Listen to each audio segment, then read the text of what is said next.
Diría que a mí lo que más en los últimos años es ver un poco los ataques indiscriminados y cómo se organiza la prensa en general para atacar a ciertos perfiles muy concretos. O sea, yo jamás había visto un nivel de oposición mediática y de persecución frente a un político como el que se le hizo a Trump. O sea, jamás. O sea, ningún republicano antes yo recuerdo que haya habido un hostigamiento semejante como con el de Trump. Y Trump al final, fíjate que representaba como una escisión dentro del propio Partido Republicano. O sea, había muchos republicanos que tampoco veían bien lo que decía Trump. Trump criticó muchas cosas que hicieron otros republicanos. Trump era alguien disidente dentro del propio Partido Republicano. Y a Trump, fíjate cómo le han querido aniquilar de todos los lados. O sea, era una Sí, oposición absolutamente bárbara desde los medios. O sea, yo recuerdo que con Trump a los medios sacando cosas de contexto, sacándole siempre ahí. De Biden, ¿qué se ha sacado? ¿Tú has visto algo en los medios de comunicación de alguna cagada de Biden o algo así? No hay nada. No, ya ves, y nada. está todo el día y está todo el día metiendo la pata. Nada, absolutamente nada. Y yo qué sé, es también con otros líderes. O sea, se ha visto en general que en realidad hay un consenso globalista al cual no le parece mal que haya izquierda y derecha, pero siempre y cuando no se salga de una serie de parámetros. En plan, hay un consenso respecto a ciertos temas y hay otros temas pequeños, no muy relevantes,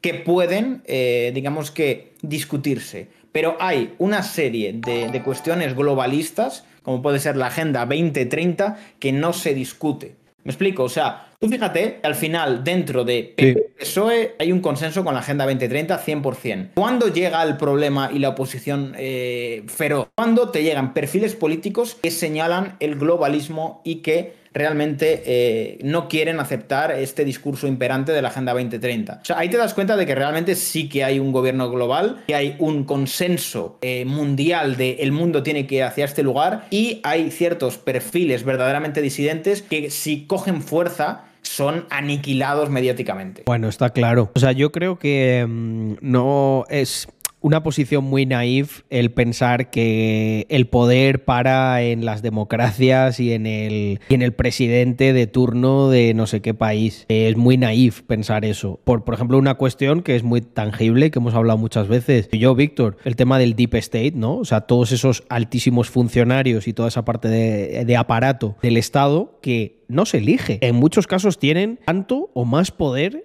que muchas de las personas que se eligen democráticamente. O sea, no me voy a ir ya a las instancias más altas, pero joder, no hay que ser muy espabilado para saber que hay personas de alto funcionariado y que pertenecen a lo que es el aparato del Estado que no se conoce y que no se vota, que tienen muchísimo más poder, por ejemplo, del que tiene Ayuso, dentro de lo que es el Estado. Entonces, partiendo de la base de que ya existen esas estructuras, ¿qué te dice a ti que no pueda existir una estructura de ese tipo supranacional?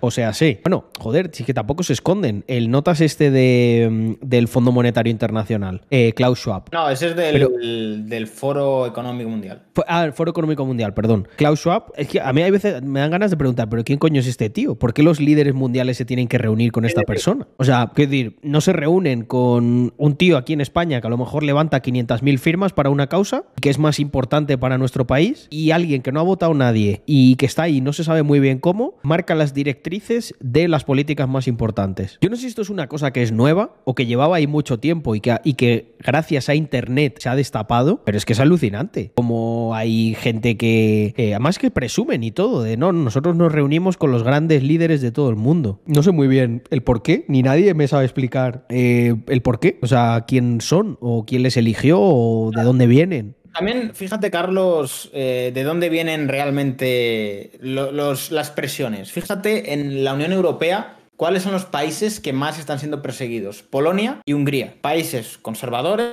soberanía y que no aceptan la visión con la inmigración, con todo el tema de fronteras abiertas. Es muy claro el tipo de perfil que está siendo incómodo para todos estos globalistas, en el sentido de que al final ha habido una serie de actores que han sido Trump, ha sido Bolsonaro, ahora Giorgia Meloni, Orbán y... Hostia, ¿cómo se llama? No me acuerdo nunca el nombre del polaco.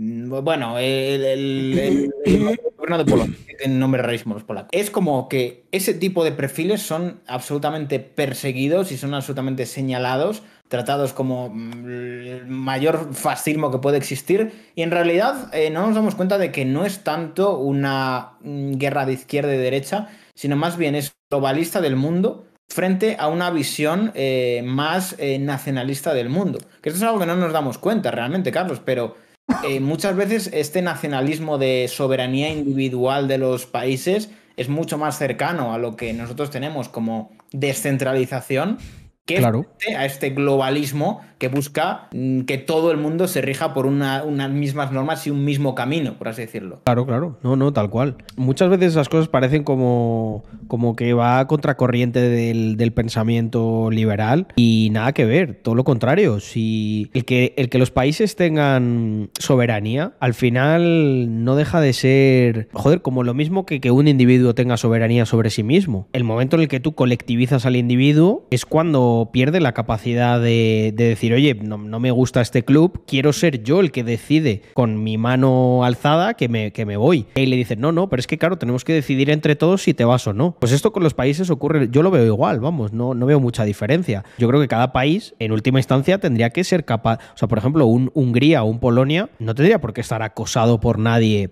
porque, joder, es soberano como país y les han votado, ¿no? Y el mandato popular dice que no estamos de acuerdo con ciertas cosas. ¿Por qué se les señala y por qué se les acosa de esa manera como colectivista, ¿no? Entre el resto de países de que te puedes salir de la línea, pero no tanto. Porque aquí entonces, pum. Y quiero decir, no han matado a nadie, ¿sabes? Porque me dices, oye, no, es que no podemos tolerar que se estén violando los derechos humanos aquí en este país y tal. Pues es que no se está haciendo absolutamente nada. O sea, no se está metiendo en campos de concentración a nadie. Se está diciendo simplemente, oye, yo no trago, aunque a lo mejor una institución como es el matrimonio, pues tenga el mismo nombre para personas del mismo sexo. O sea, quiero decir, que puedes estar de acuerdo, ¿no? A lo mejor a mí eso me parece una tontería en concreto, o no. Pero si la gente no está de acuerdo en eso, ¿es motivo para que se hostigue de la manera que hostiga la Unión Europea a esos países? A ver, yo te voy a ser sincero, Carlos. Igual suena muy magufo todo lo que voy a decir, pero yo personalmente creo que al final, desde hace mucho tiempo, es como que no nos estamos dando cuenta, pero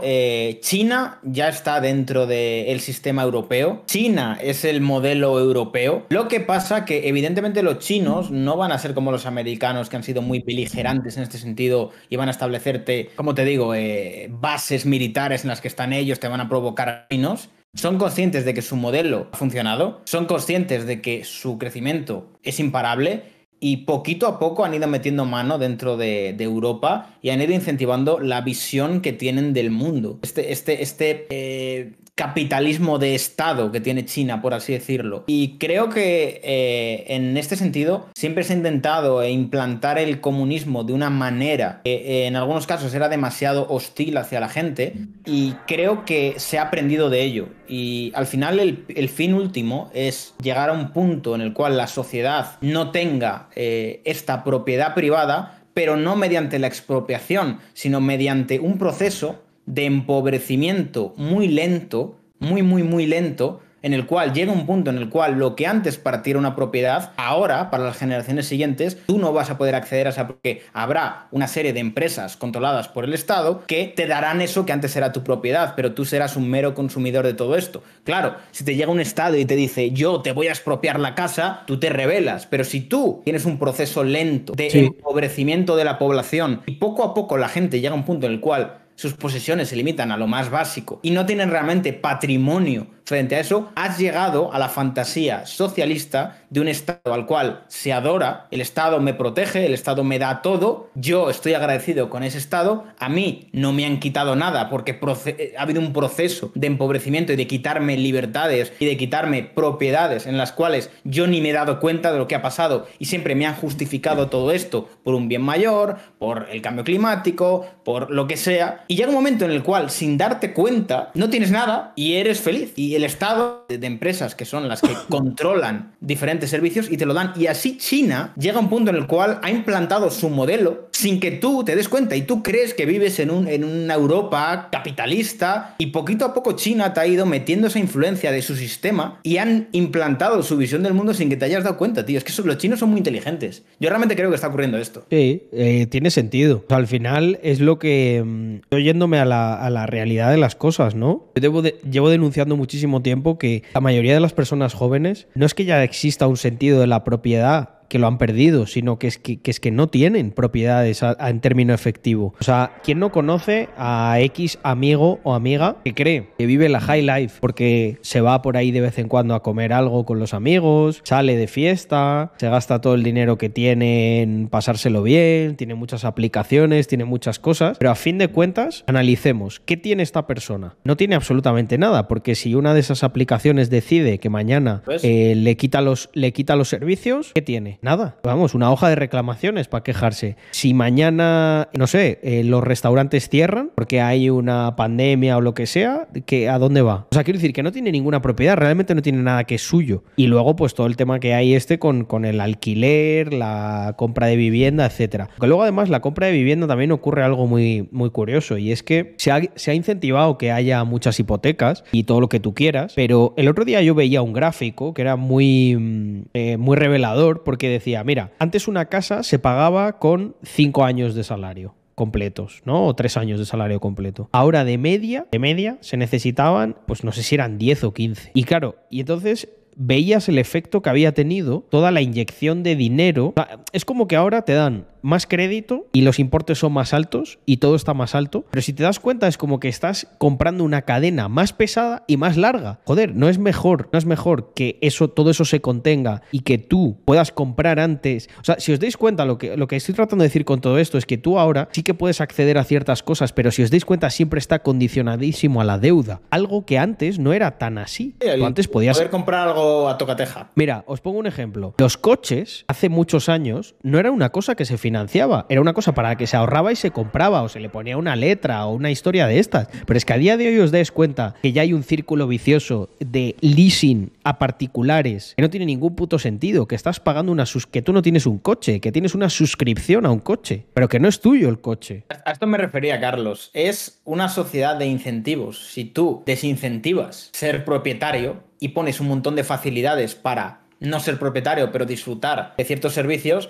al final acabas poquito a poco haciendo inaccesible ser propietario, acostumbrando a la gente que lo más inteligente es ser un usuario de un servicio, y llega un punto en el cual, sin darte cuenta, las generaciones van pasando, los mayores morirán, y si tú creces teniendo la costumbre de no ser propietario, has eliminado la propiedad privada de manera totalmente pacífica, de manera totalmente sin ningún tipo de oposición, y si incluyes en la parte del control del dinero con las CBDC, tienes tu sociedad socialista controlada. A ver, evidentemente no va a ser este socialismo que se planteaba antes de la lucha de clases, de la dictadura del proletariado, no, es un socialismo como el que hay en China, es un capitalismo de Estado. O sea, China ha sabido encontrar ese híbrido perfecto entre capitalismo y esa parte dictatorial en el cual controlas a la población. Y eso lo que pasa es que, en mi opinión, pero en China sí se incentiva más. Te voy a decir una cosa. Estoy de acuerdo con lo que dices, pero hay un punto en el que disiento totalmente y te voy a explicar por qué. Yo creo que tiene sentido lo que estás diciendo, pero no es exactamente el modelo que tiene China. Sí puedo creer que China quiera que haya ese modelo Europa porque la hace más débil y más controlable. Pero te voy a decir una cosa. En China, el tema del crédito y tal, sé que ahora ha sonado mucho toda la parte de lo de la burbuja inmobiliaria que hay allí y tal. Sí, eso es cierto. Pero en China están muy, muy, muy acostumbrados a trabajar con cash. En China es rarísimo que, aunque sea un proveedor, te financie a ti 30 o 60 días. No lo entienden. No. Tú me das el dinero, una parte para cubrir los materiales y cuando yo termino el resto. Si no, no hay historia. De hecho, la mayor parte de la financiación que se hace con China se hace por medio de las cartas de crédito, que en realidad la dan los bancos europeos, ¿vale? Entonces, ¿por qué digo esto? Porque el modelo de China dentro de China, yo creo que sí incentivan que ellos sean propietarios y tal. Lo único es que luego les meten mucho miedo. O sea, por ejemplo, lo que es totalmente diferente en China es que y les ves que lo tienen en la mentalidad. Yo ahora, por ejemplo, puedo coger y con toda la tranquilidad del mundo decir, pues yo me cago en la madre de Pedro Sánchez. Y no pasa nada. Allí tú ni de coña puedes decir eso de Xi Jinping. O sea, hasta el punto que, aunque lo digas en bajito, les incomodas. Y te pueden llegar a decir, mira, como vuelvas a decir eso, me levanto de la cena y me voy. O sea, no quiero ningún rollo ni quiero nada. Un poco para que entendáis el miedo que tienen. Entonces, yo creo que lo que tú comentabas, Víctor, me parece lógico y creo que va por ahí y que hay muchas cosas que nunca sabremos, pero que al final si hilas tienen un sentido, ¿no? Y eso es con lo que me voy a quedar, al menos hoy. Y creo que esto tiene un sentido y que quieran ese modelo, pero no es lo que hacen allí internamente, Víctor. Allí yo creo que sí que fomentan. Los chinos son muchísimo, pero muchísimo más propietarios y tienen mucha más propiedad en proporción. Es que fijaos la cosa que estoy diciendo, ¿eh? Tú le dices esto a alguien de los años 90 y se escojona de ti. ¿Cómo que los chinos van a tener más propiedades que un europeo? A día de hoy, tú agarras a los chinos millennials y los chinos generación Z y creo que la proporción nos asustaría ver la diferencia a nivel de propiedades que tienen los chinos jóvenes versus los jóvenes europeos. Y es por lo que decía Víctor, ¿no? Porque además les han metido en la cabeza que es muy guay que tú compartes y tal. Y en el fondo lo que están haciendo es como desincentivar que tengan propiedades, porque al final de una vida, lo que marca la diferencia no es la renta que ganas. La renta tiene una variación de sí, vale, pues acabas ganando, no sé, pasas al final de tu vida a uno que ganó 1.500 euros, pues acaba ganando 3.000, vale. Pero ¿cuánto es eso? El doble. La diferencia la establecen las propiedades. Porque si tú tienes una casa pagada y yo no tengo casa, la diferencia no es que tú hayas ganado el doble, es que tú has ganado como 20 veces más que yo, porque tienes una casa pagada. Y ahí es donde creo que se establece este diferencial tan perverso. Pero yo el otro día también me ponía a pensar y creo que a veces no nos vamos como en este punto a lo que ocurrió al final de la Segunda Guerra Mundial. Al final de la Segunda Guerra Mundial lo que ocurre es que, vale, tienes una alianza americana y de la URSS, pero dentro de esa alianza americana y de la URSS hay una repartición, por así decirlo, de modelos. De bueno, hemos sido aliados ahora, pero luego no lo vamos a hacer tanto, ¿sabes? Y creo que con la caída de la Unión Soviética gana el modelo, por así decirlo, de Estados Unidos, pero a partir de ahí empieza todo el auge de China. Y con el auge de China creo que es una batalla que creo que hemos perdido y no nos hemos dado cuenta porque no ha habido una guerra de por medio. Sí, tal cual.